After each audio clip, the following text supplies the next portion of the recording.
happiness and pleasure. Let me take one guess. You base it off success. How do you measure happiness and pleasure? Should be something you feel. Oh, it's gotta be real. When you decide, to let feel, let it all disappear. It becomes so clear. Figure out your purpose. Oh, it's more than just the surface. Don't fall into persuasion. Oh, you got to have some patience. Figure out your purpose. Oh, it's more than just the surface. Journey of creation. Oh, you got to have patience.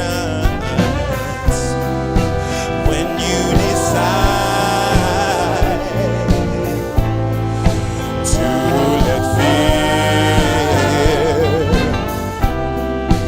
let it all disappear. It becomes so clear.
Well, good morning, everyone.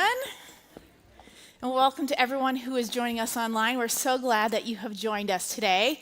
And today is week 3 of our series called The Last Arrow. And this whole series has been about discovering how you can live your life in a way that you hold nothing back, that you make every moment count, that you will live your life the way you were created to live. And I think we all probably question that at times, going, what is my purpose, though? Just like that song talked about. Because we want our lives to count. We want to feel like it matters. And so we're excited to continue on with that today, because when you discover that you have a purpose, you really do change how you live your life. And so we're excited for that today. Now, I did want to let you know about some things happening here at Clinton Township. So we are partnering with the Warming Center once again to help provide shelter for those who are experiencing homelessness within our own community. Now, due to COVID, it does look a little different this year. And so instead of housing people here within our own facility, we are actually going to be housing them at a hotel. But we still need you. We need your help to jump in and help provide meals for our guests, gas cards, and different supplies. And so if you would like to find out more information or just to sign up, you can do that by going out into the a lobby after service, or you can go to the website right there at kensingtonchurch.org facebook.com/CT Warming Center.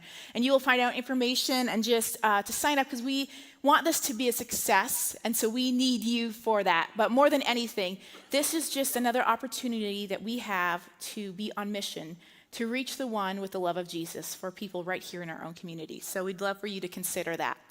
Also coming up here on Wednesday night, it is our first midweek of 2021 here at CT.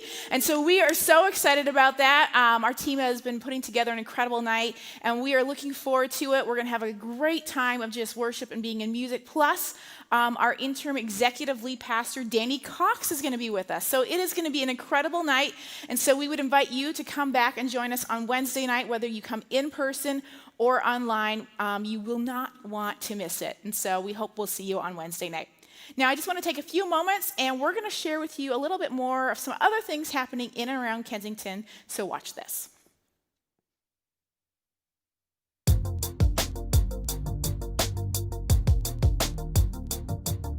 Hey Kensington, welcome to church. I'm Andrea Gibbs, the internship director here with my friend Nat Bergeron. She's an intern with guest services at Clinton Township. What's up, Kensington? So happy to be with you all, watching online and in person. We're already in the third week in the last Arrow series, and we are praying that God will speak directly to your hearts today. Absolutely. Today is all about that tendency to allow our past successes or shame define or limit our future. Oh yes, we've all been there. But God calls us to follow him in a new future, regardless of our past. Hey, speaking of a new future, you think we have any future interns watching today, Nat? Oh, absolutely. I remember just a few short months ago when I was considering the internship program, and my friend Faith told me about how surrendering to God and his nudge completely transformed her life in 10 months. I love that. That's how it all starts. Responding on that nudge and stepping into the next adventure of education, equipment, and empowerment. That's what happens in our Total Immersion 10-month internship. Both part-time and full-time internships offer leadership development, a hands-on approach to day-to-day operations, classroom instruction, and mentorship from staff. Natalie, other than the wonderful internship director that you get to work with, what's been the most valuable part of this experience for you so far? Yeah, I would say the most valuable thing is how the Lord has really taken my passions for reaching our community and showed me creative and unique ways to actually live out those dreams and my passions. Our program is ideal for young adults like Nat, career changers, and those preparing for ministry. Applications just opened up, so you can read more and apply today at kensingtonchurch.org/interns. And if the internship program isn't for you, we have plenty of other opportunities for you to jump into community here at Kensington. Courses and groups with both virtual and in-person offerings kick off this month. Explore your faith in Alpha, learn how to manage your money through Financial Peace University, get curious about the Bible and Bible basics, or strengthen your marriage in the marriage course. The best part about these groups is meeting new people and finding a community of people who are on the same faith journey. We truly believe that change happens in community. You can join a small group that meets virtually or in person. Just head to the website and filter through the options available. There's a group for everyone. Head to kensingtonchurch.org/groups to learn more. All right, Andrea, I think it's time to get back to the rest of service. Today we're looking back at the life and legacy of a courageous hero who inspired millions of people to right a historical wrong.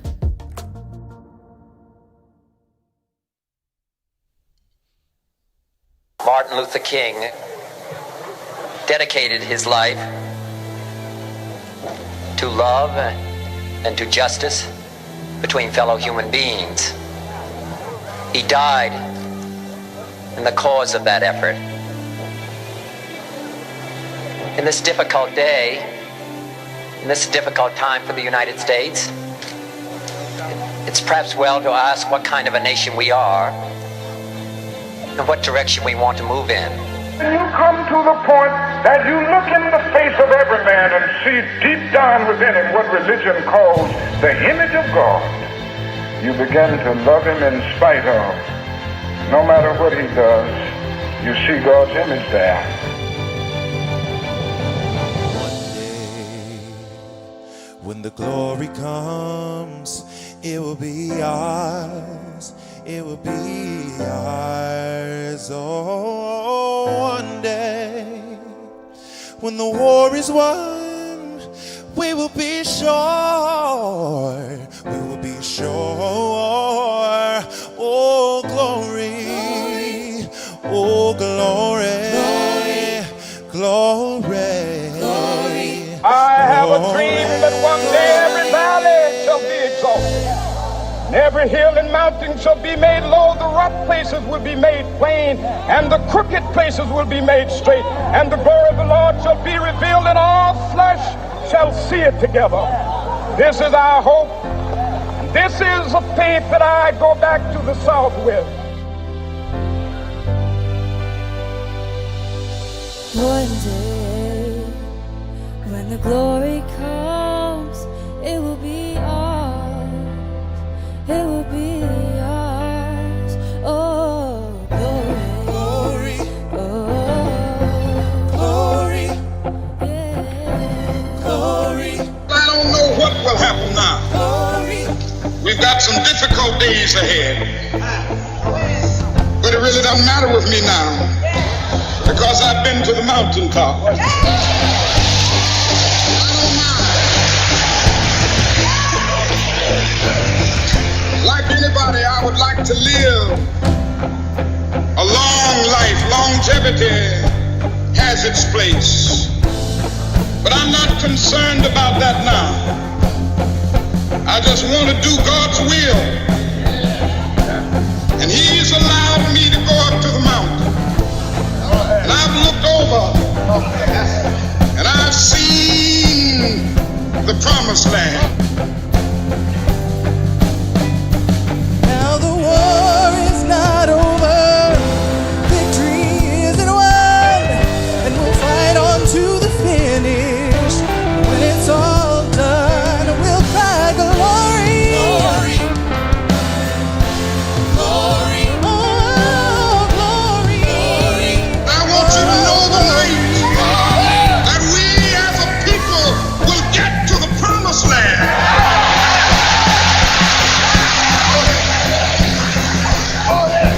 So I'm happy tonight. I'm not worried about anything. I'm not fearing any man. Mine eyes have seen the glory of the coming of the Lord. Now the war is not over. Victory isn't won. We'll fight on to the finish. And when it's all said and done, we'll shout glory. Oh, glory. Oh, glory. Oh, Let glory. freedom ring, and when this happens,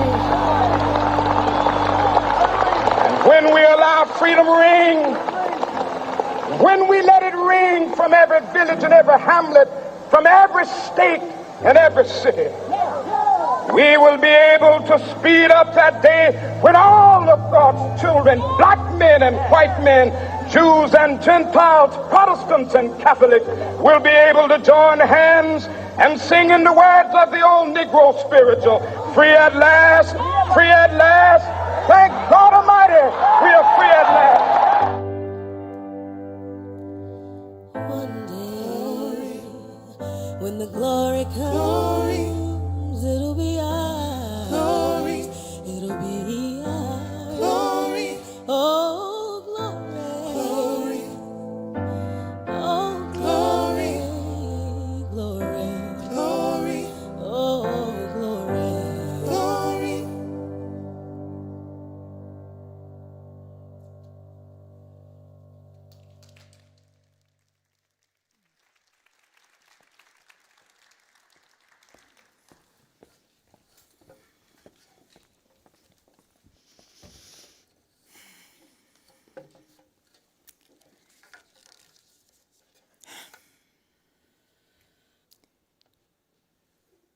He fought for justice and love through peace for all people.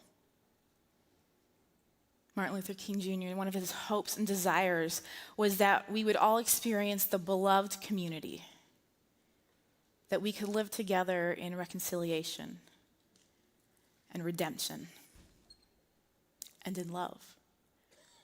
In some of the addresses that he gave, he actually said that we would live together in agape love. And agape love is selfless. It's sacrificial. It's unconditional. It's God's love for us. And this was his hope and his desire, and this is what Martin Luther King fought for, was for a future that would be different for all people. And it didn't matter if you were a man or a woman, it didn't matter your race or your economic status, but that it would be a better future for all. And as that song said, the war is not over yet. We still have some work to do, don't we? And there's a line from a prayer that he actually spoke, and he says that somehow we will discover that we are made to live together. And I hope that that is our prayer, that we could learn to live together as one. So will you take some time with me this morning and let's just pray. God, we just pray simply that prayer, that we as individuals here today and those watching online, but across our country and even our world, God, that we would live together and learn how to do that, God, and to do that through peace and through your love, through your agape love, Jesus. That we would fight for the justice of other people, God, to see a better future for all. And as we are continuing this series of how to live our life in a manner that counts, God, I pray that we would take this into account. That our lives will matter when our lives are for others, because that is who you are. You are a God of love. You are the agape love, Jesus, and may we live that out to those that are around us, God. We love you so much. In your name, amen. Amen. And that truly, I think, is definitely the hope in my life, that I would live in a manner for others and to see peace and love and justice. Now, I do want to take a moment right now, and we are going to receive our offering this morning. And so if you came prepared to physically give, you can do that on the way out of the auditorium. But otherwise, you can give in a few different ways. You can give through our app. You can go to our website. You can even text the word Kensington to 77977, and you can even mail in a check. You still have those things, okay? So there's different ways, but no matter what, we do want to say thank you. Thank you so much for just being on mission with us and for your faithful giving. And so as we've been in this series about the last arrow and living our life in this way that you hold nothing back, it kind of makes me at least reflect on my own life, right? Like, how have I been living up until this point? And I'm sure we could all agree that we've had some high moments of our lives where we're like, yeah, I was totally doing it. And then there's other times where it feels like it's probably more of a loss. We've probably had some regret in our lives. And then there's probably just kind of that mediocre thing, right? And so when we begin to kind of go, well, how can I actually live my life in a way that I'm not holding anything back, that I'm giving everything I've got? We kind of look at where we are now, but we also begin to kind of look at our future, right? And so the title of the message today is actually Choose the Future.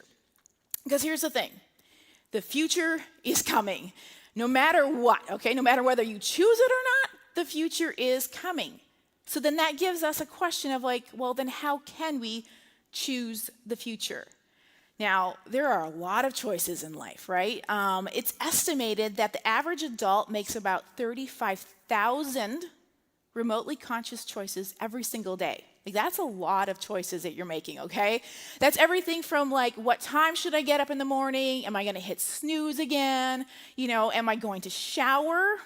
It's a choice. Or is it extra deodorant and dry shampoo? We've all been there, right? That's a choice. What should I wear today, okay? The pandemic made that a little easier for, I think, a lot of us, and it became, what sweatpants should I wear, right? Blue or gray? I don't know, okay? And we have these other choices, you know, like what am I going to eat? You know, how I'm going to spend my time throughout the day. Do I choose to read a book? Do I choose to play a video game? Am I going to choose to watch something? And then I have to choose, am I watching it on Netflix, Hulu, Prime, or some other streaming app, because they're constantly coming out with new ones. But we always have these choices. Now, I'd love to know, to get an idea, who here feels like you know how to make, like you're really decisive. Like when you have an option, you're like, I know what I want. You're like, yes, really easy. I'd love to see hands. Okay, Yep. Now, who kind of leans in the other direction? You're like, I'm a little indecisive. I need some time to think it through. I like to process it. That's totally me. I'm a total processor, okay? And if you're watching online, we'd love to hear from you, so let us know in the comments. Because I struggle, okay? I need my time. I need to think it through. Now, there's two things, though, that are like my biggest weakness when it comes to making choices. It is what movie to watch and what restaurant to eat at, okay? Now, it changes now because it's more like what restaurant you're going to get carry-out from. But this has been a struggle in my marriage for many years, okay? And so my husband will say something along the lines of like, okay, hey, where do you want to get food tonight? And I'm like, oh, it doesn't matter. You choose. And then he'll say something, right? He'll be like, oh, let's get Chinese. And I'll be like, I don't know. And he'll be like, fine, what about burgers? Okay, well, yeah, maybe. I mean, I could do a cheeseburger or mushroom sweet. I don't know, it's the Chinese, I don't know. I'm like, I don't know. And he'll be like, okay, fine, Italian. And I'll be like, yeah, we all like Italian in my house. That's always good. Oh, we had pasta the other night. I don't know. And can you ever feel the frustration off of someone else? Right? Like, I begin to feel that. So then I'm like, it doesn't matter. Seriously, whatever you want, babe, you choose it. You got it. I'm totally fine. I'm not in the mood for anything. And so then he'll just be like, fine, Mexican. And I'm like, oh, I don't know if I want Mexican, though. And he's like, oh, my gosh, woman, just choose something. And I'm like, really? It's okay. And then he goes, fine. I'm going to help you out. I will pick 3 places. And all you have to do is pick one of the 3. And I'm like, okay, I can do this, right? So he'll list off 3, and I hear them, and I'm like, I don't know. I'm so sorry. Can you pick 2 places? I don't know, right? Like, I'm terrible at it. Like, it's one of the weaknesses of my life. But we have all these choices in life, and some don't have much weight. Like, what to choose to eat, it's not that big. But then we have others that carry more weight. Like, what are you going to do to choose are you going to save your money? Are you going to spend it? And how are you doing that? Like, what are you choosing to spend your money on? You have to make a choice in your job, your career. You're making a choice of where you want to live and maybe plant yourself and grow your family. You have choices within your friendships and relationships. You have a choice. Do I want to get married? Do I want to have kids? And so really, making good choices is really a part of our survival in life. Because our life is made up of choices. And so this idea, whether or not we're going to choose the future, ends up becoming really important. Because if we don't choose it, then we're going to end up with a future maybe that we never really wanted. But funny enough, I don't think many of us really choose the future very often. I think we usually end up choosing the past instead of the future. And I think there's actually a couple different reasons why we choose our past over the future. I think simply because it's what we know. I know my past. I feel comfortable with it. I feel safe because it's the things that I know. But there are also some other reasons why I think we end up holding on to the past instead of choosing our future. And the first thing is, I think we hold on to the past sometimes because it was so wonderful, all right? We have these moments in our lives where it was amazing. You're like, that was such an incredible time, right? We've all heard the phrase, like, reliving the glory days, right? You're just, it was the best time of my life. And we see people that actually kind of live that out, right? I mean, you've seen the middle-aged guy who is still wearing his high school Letterman jacket.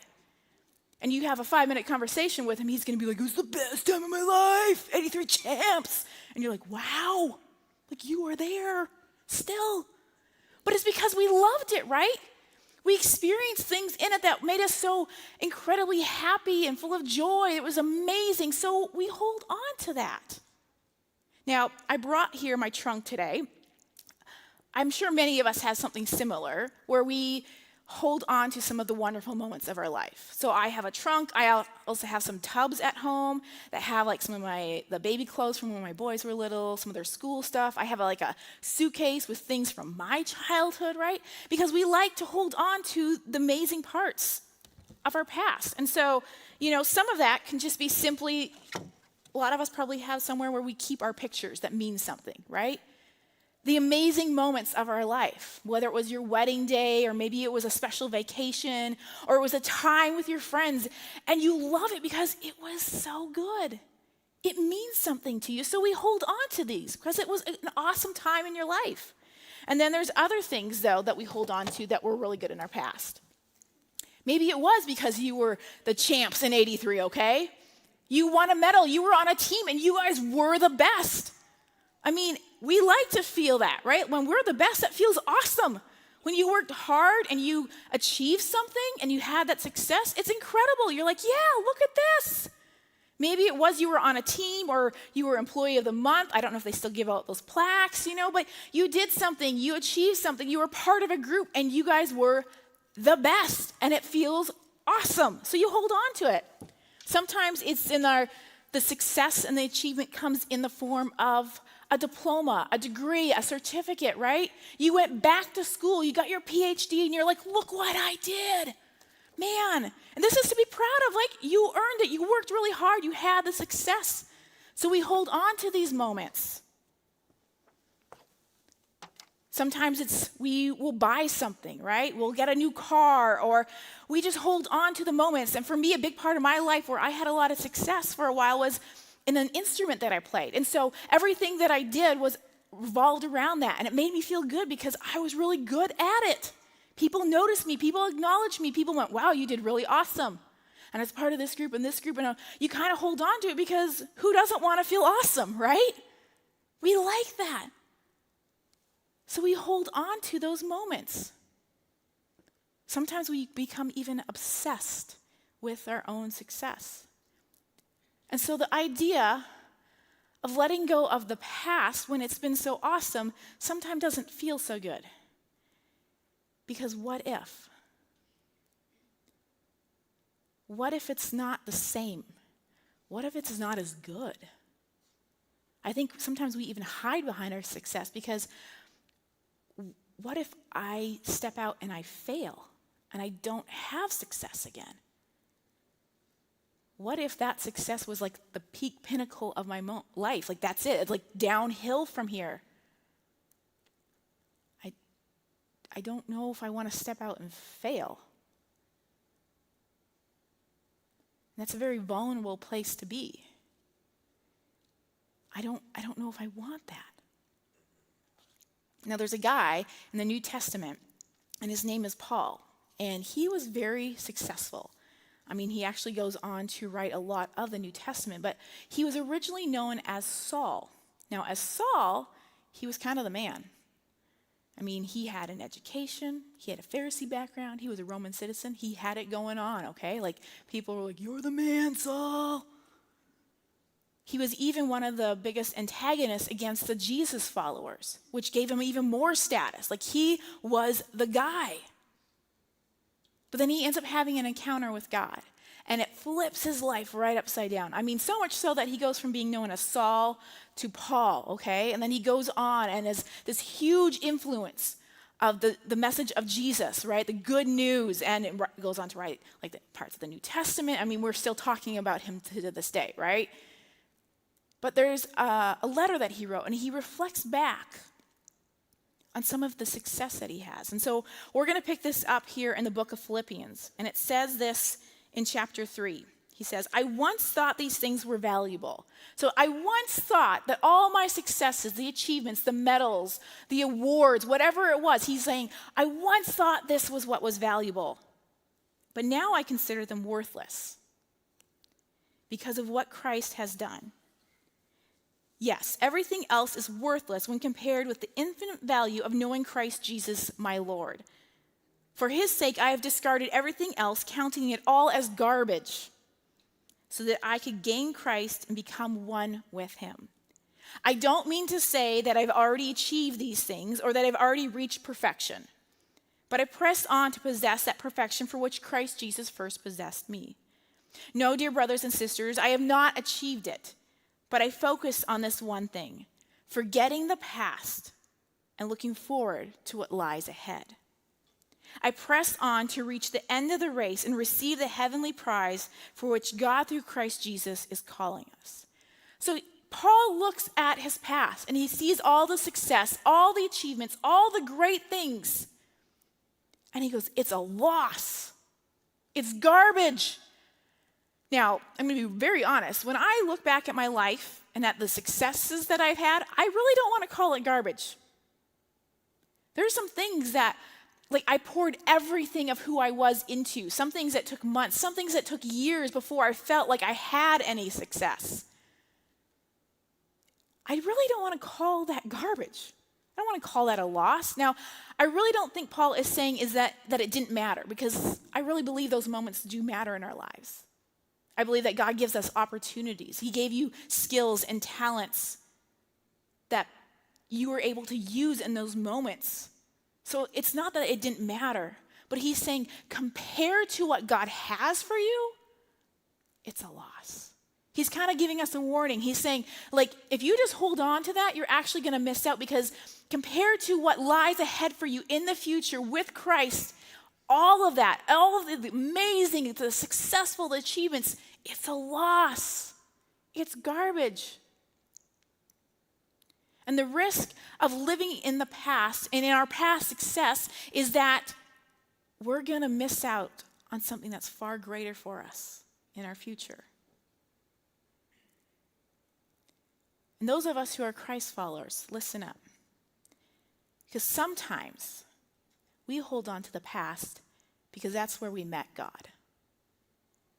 And we hold on to that. We cling tight because we remember it. We remember the moments where we had that encounter with God. And maybe it was at a retreat, a church service, a small group, who knows what. But you can remember it, right? You can remember the music, the people, the environment. And you just are like, oh my gosh, to feel that. And so you just hold on tight to that. And it's like, well, it's just not the same anymore. You're constantly comparing God to the past of what you experienced. You're like, man, church isn't the same as it used to be. Oh man, the music a few years ago, that's when I felt God. And I get it. I have had some amazing moments with God. Some beautiful times that honestly, I'm forever changed because of it. And some of the feelings that I experienced it with, I'm speechless to even talk about it. And would I love to go back and relive those? Heck yeah. But here's the thing. Though you met God in the past, that is not where he's going to meet you tomorrow. The only place that God will meet you tomorrow is in the future. So we need to learn how to let go of the past. But sometimes we hold on to it, yes, for the success, for the amazing, wonderful moments, and because of the times that we met God. But that is not the only reason that we hold on to the past. Sometimes we hold on to the past because it was so painful. Now, this can be because of the choices that we have made in our life, right? Because let's be honest, we have not all made the best choices, right? We're not proud of everything we've done. Now, some of it is small, it's insignificant, it doesn't really matter too much, right? There's still a little bit of pain in it, right? It's like your 7th grade school picture. Got one here to show you in 7th grade. If we can bring that up. There we go. I mean, it's not terrible, but this is the natural state of my hair. But for a while, I thought getting a perm, okay, the day before school pictures was the best way. And then I don't think our choices get better. Yeah, if you guys could just wait next time, please, on those. Thank you very much. If you could go back to the one before this, please. You guys, I chose a mullet, I think. Like, that wasn't because my mom was like, hey, I'm going to cut your hair. No, that was a choice that I made. And it's kind of painful, right? Now, but in the big scheme of it, it doesn't matter, right? It's insignificant. Other than that, looking back through my yearbooks this week, I was like, oh, boy. At one point, my husband even said, he goes, you look like a hobbit. And I was like, oh, that's awesome. Great. So we make small choices, and they're not the best, and they cause us pain. But then we have these other choices in our life where we go, whew, they're big, and the consequences are big. And the pain is big. Because most of the time what happens is when we make a choice, It leads to another choice, which leads to another choice, which leads to another choice. And so by the time you feel like you can catch your breath, you look around at your life and it is just like a mess. It's chaotic. It's broken. There's wrong choices that have led to pain, and there's failure. And then you begin to feel shame because I can't believe I did that. I'm embarrassed. But because of the mess that you feel like you've created in your life, it's like the cycle and you can't get out of it. Because you make a bad choice, right? It's not the wisest choice, and then it creates pain, and then you feel like a failure, but then you feel the shame, and then you just continue the cycle, and you're trapped by your own wrong choices. And it creates an immense amount of pain in your life. And we hold on to it because we don't know how we can get out of that.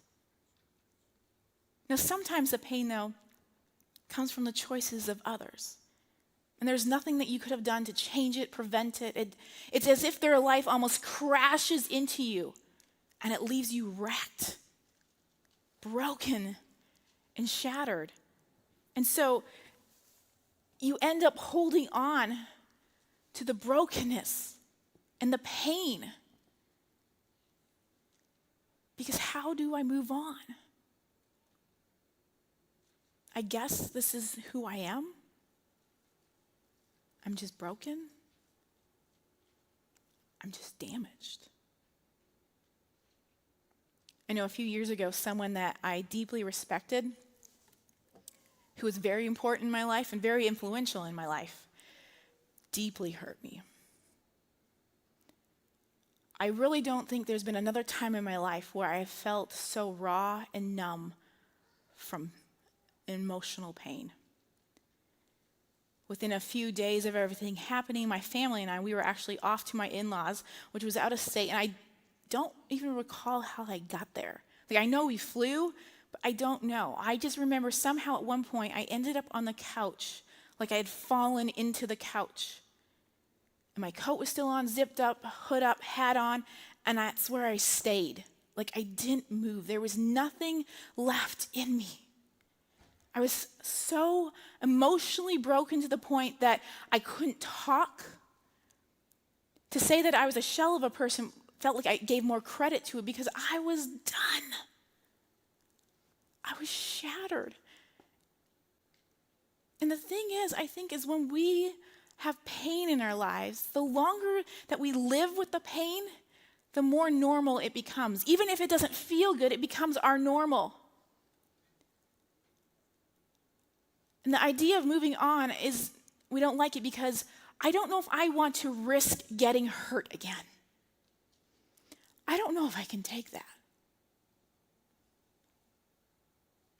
So instead, we just hold on to the pain. But the thing is that we do have a choice. We have a choice whether or not we want to stay in our pain or if we want to choose a different future. Now, for me personally, in that time of my life, it meant choosing a different future. But it wasn't like I just woke up one day and was like, I think I'm going to choose something different. It's going to be okay. Right? It doesn't happen like that. So I'm not saying that at all. It was months and months. And it's actually been more like a few-year process. And to choose a future that was full of freedom and hope meant choosing, for me, forgiveness. Choosing forgiveness when I didn't want to, when I didn't feel like it, when it felt undeserved, when it felt too painful. But I had to come to a point to say, you know what, if I really want to live my life differently, if I'm going to choose something else, I'm going to have to do something about that. I'm going to have to choose forgiveness. And it's not easy. But here's the thing. It's not something that you or I have to do on our own. If we have a lot of pain in our past, it's not something where you're just going to be like, okay, I guess I'm going to choose something different. And here we go. It's going to be just fine. Because it really is a journey. It's not just a one-time thing. Because even to this day, I'll be like, okay, I'm fine. And all of a sudden, it's like I get slapped in the face, right? And I'm brought right back where the pain was. And there's anger, there's bitterness. And I have to choose again. Am I going to forgive? But we don't have to do it alone. Psalms 147 says that he heals the brokenhearted, and he bandages their wounds. I love the Passion Translation because it said he heals the wounds of every shattered heart. So in those moments of our life, it becomes a choice.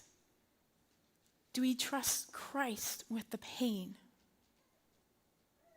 Am I going to trust him for healing and wholeness? Am I going to trust Christ to find grace and mercy and forgiveness? It comes to a choice of who am I going to trust? Because your future is not supposed to be an extension of your past. It's not. But if we don't start to begin to choose our future, we're just going to end up living a recycled life. It's just going to be the old stuff, and there's not going to be anything new. And it doesn't matter. It doesn't matter if your past is wonderful, you've had all these successes, right? Or it's been really painful, and you feel like it's more like broken, or it's kind of a mess of it all, right? Because as Paul said in Philippians there, that all of it, so it doesn't matter, that all of it is actually a loss compared to what God has for us in the future. Ephesians 3:20 says, never doubt God's mighty power to work in you and accomplish all of this. Don't doubt that God can do this. You don't have to do it alone. He actually wants to accomplish this with you. He will achieve infinitely more than your greatest request, your most unbelievable dream, and exceed your wildest imagination. He will outdo them all, for his miraculous power constantly energizes you. He will do it, and he says, I'm going to do it bigger than you could ever dream, bigger than your wildest imagination. You can have a future like that, but it's a choice that we have to make. And I think most of us, we want to say, yes, that's what I want. I want to live my life as if it's the last arrow, making it count, that I live where I'm holding nothing back. Yes, of course, that's what I want. But too many times, most of us will probably leave this auditorium or we'll switch off the stream and we're just going to go back to life. Because this is what I know. And it's not that I don't want the other, but this is the easiest thing. And this is my normal. Now, if I stay like this, sitting on my legs for about 15 minutes, it's not going to be good, right? It's going to get really uncomfortable, and I'm going to have to adjust myself, right? And no matter how I adjust myself here, it's actually going to end up causing me more pain because I'm not meant to live here. And as much as I think this is good and normal, it's actually going to cause me more hurt and more discomfort and more pain in my life. So that it really becomes a choice that we need to do something differently. If we want to choose a future, we need to step out and do something differently. Some of us need to go home today and do things differently. You might need to talk to your spouse, to a friend. You might have to look at your schedule, look at your life, and go, how can I do things differently? Otherwise, you're just going to end up staying right here. But more importantly than what we do is going to be what we do with this right here. Is a choice of the heart. Because it starts and it ends right here. Proverbs 4:23 says, above all else, guard your heart, for everything you do flows from it. Everything you do. So that means every single choice that you make in your life, it flows from your heart. So what is the priority of your heart? What are you choosing with your heart? This is the most important choice. Are you choosing a life to say that Christ is the priority of my heart? He is everything. He is who my focus is. This is the choice, because if so, that's going to be choosing your future. And it says in that verse that we should guard our heart. That's like putting up boundaries, putting up some guardrails. Otherwise, you know what? It's like opening up our heart to everything, and it doesn't matter. It's saying, let's protect the choices that you are making. So is Christ the priority of your heart? Is he the priority of your life? There's a line from a song that our team is going to sing here in just a few moments, and it says that your word will align my voyage. See, when we choose Christ, he's the one that helps align where we're going. He will be the guide. He will show you. He will lead you. And then it goes on to say that, and remind me where I've been and where I'm going. Because yes, we all have a past. But when we choose Christ as the priority of our heart, it changes things. Because it says this in 2 Corinthians, it says that if anyone belongs to Christ, becomes a new person, the old life is gone. You have a new life, and it's because of Christ, but it's a choice that we have to make, that the old life can actually be gone and we can choose something differently. So what choice do you need to make today? For some of us, it might be maybe for the very first time making a choice that Christ is the center of your heart, that he is the priority of your life. Or maybe for some of us, it's reevaluating that and saying, you know what, I need to come back to putting Christ as the focus and the center point. For some of us, that might mean to choose to get baptized. Baptism is simply just an outward expression of your faith in Christ, saying to the best of my ability, I'm going to live for Jesus. And here's the great news is we have a baptism coming up. If you want to, we'd love for you to prayerfully consider that and to sign up for that. It's actually going to be taking place on Saturday. I know it's a little different because of everything with COVID. We're trying to keep everyone safe. But we are still going to get to celebrate all of the baptisms at the end of this month. So it's not that you're going to miss out on that. We're just having to do it a little differently. But maybe that is the choice you need to make, to symbolize that the old life is gone and that you have new life in Christ. Maybe it's a choice to jump into Celebrate Recovery, which is a safe place that offers hope for the hurts and the habits and the hang-ups of life. Maybe it's a choice to jump into a group or a course because that means you're going to get into community and maybe around some other people that are choosing the same priority in their life. Maybe it's a choice to begin a journey of healing from the past pain and the hurt, to choose forgiveness. But no matter what your choice is, I think a prayer that has been the focus of our series sums it up so well. Because it says, Jesus, cultivate my heart to care about the things you care about and let go of the things that don't. Because when we choose Christ as the focus of our heart, it's choosing him for our future and letting go of the other things. And real quick, here's the thing. Whatever choice you have to make might feel a little uncomfortable. It might feel awkward. It might feel foreign because usually stepping into something new or the unknown, it does. But will you decide to leave the comforts of what you know right now for the unknown, for the possibilities of choosing a future that is Christ-centered, where it can be beyond your wildest imagination? And on a weekend that we are celebrating the life of Martin Luther King Jr., that is who he was. He left the comforts of his life to choose the unknown future, to fight for other people. So what will you choose? Will you choose to say, I don't care what history says, I don't care that I have a past, but that I have been created for the new? What future will you choose? Will you pray with me? God, I just thank you so much that you are a God who creates us anew, that when we choose you as the priority of our life, it is not about us anymore, and it's not even us doing it on our own, but because of you in our life, Jesus, it changes everything.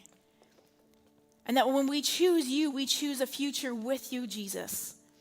And that doesn't mean that bad things won't happen, but that means that you will always be with us and that we can trust in your promises because we are trusting our heart and our life with you, and that you are a good, good God.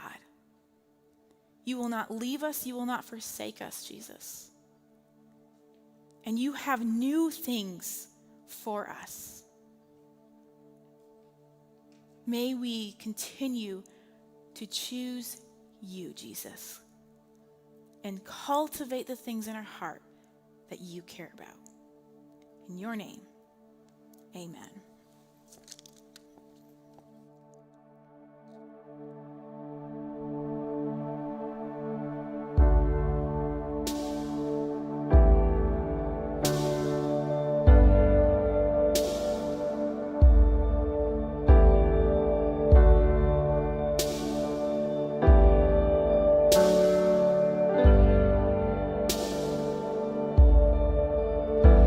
Through waters uncharted, my soul will embark.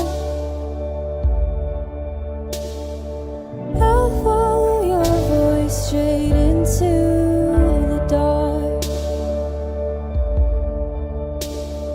And if from the course you intend I depart, speak to the sails of my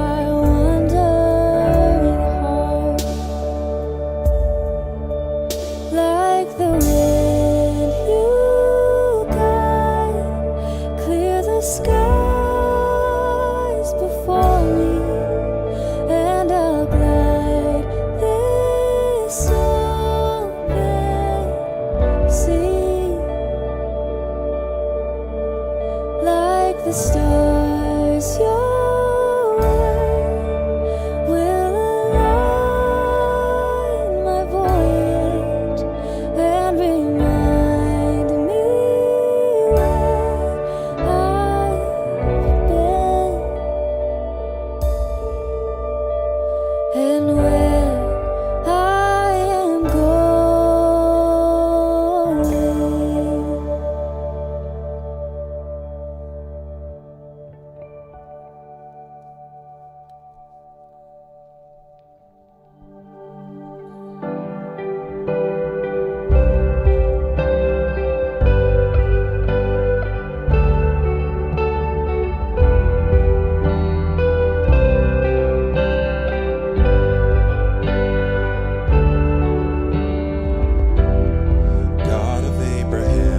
The God of covenant and faithful promises. Time and time again, you have proven you'll do just what you said. Though the storms may come and the winds may blow, I remain steadfast and let my heart learn when you speak a word, it will come to pass. Is your faithfulness to me? Great is your faithfulness to me. From the rising sun to the setting same, I will praise your name. Great is your faithfulness to me.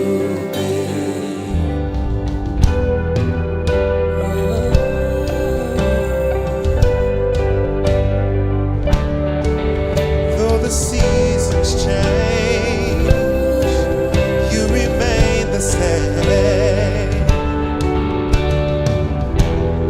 God from age to age,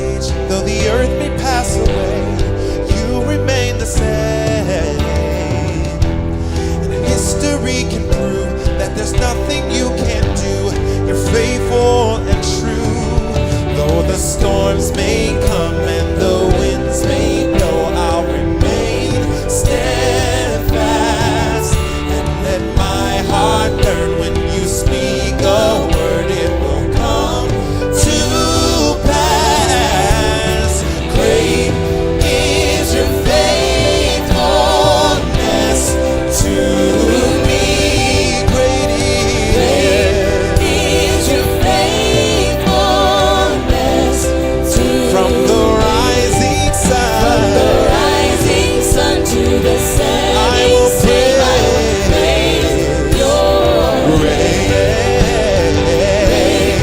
is your faithfulness to me. Oh, your faithfulness never runs dry, never runs dry. I'll put my faith in Jesus, my anchor to the ground, my hope and firm foundation. He'll never let me down. I'll put my faith in Jesus, my anchor to the ground, my hope and firm foundation. He'll never let me down. I'll put my faith in Jesus, my anchor to the ground, my hope and firm foundation. He'll never let me down. I'll put my faith in Jesus, my anchor to the ground, my hope and firm foundation. He'll never let me down. He'll never let me down. He'll never let me down. He'll never let me down. He'll never let me down. Great is your faithfulness to me. Is your faithfulness to From the rising sun, sun to the setting I will sun. I will praise your from the rising sun, rising sun to the setting sun. I will praise your from the rising sun, rising sun to the setting sun. I will praise your so great is your faithfulness, is your faithfulness to me. Great is your faithfulness to me. Great is your faithfulness to me. From the rising sun to the setting same, I will praise your name. Great is your faithfulness to me.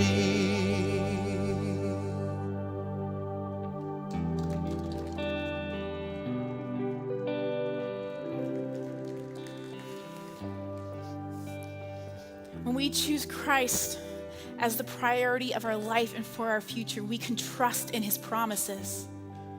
We can trust in his faithfulness.